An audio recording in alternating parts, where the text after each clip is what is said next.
ready to cross the music. Here we go back. I'm on the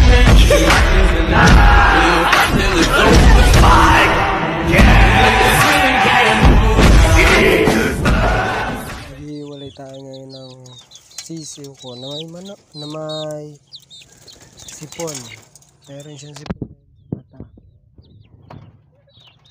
Ayan.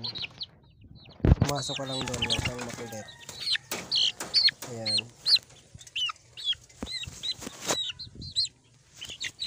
Ayan idol, meron siyang sipon sa mata. Hindi ko alam kung bakit.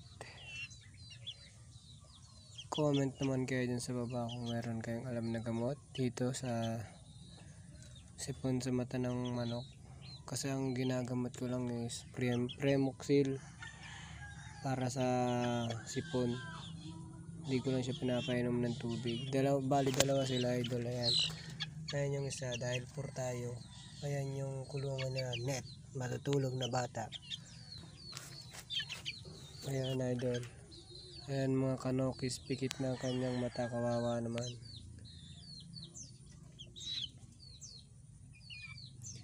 Comment naman kayo dyan kung meron kayong alam na gamot na mas mabisa sa Premoxil para gumaling yung kanyang sipon sa mata.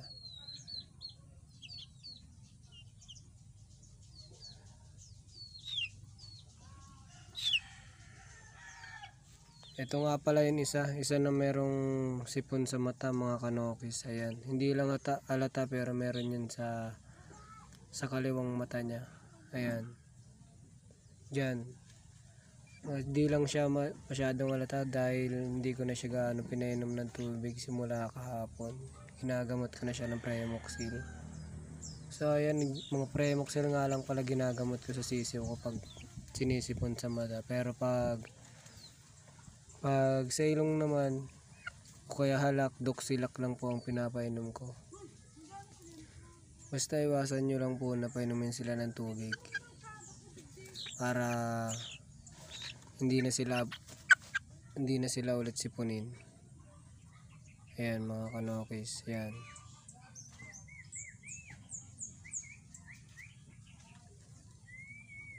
Ayan.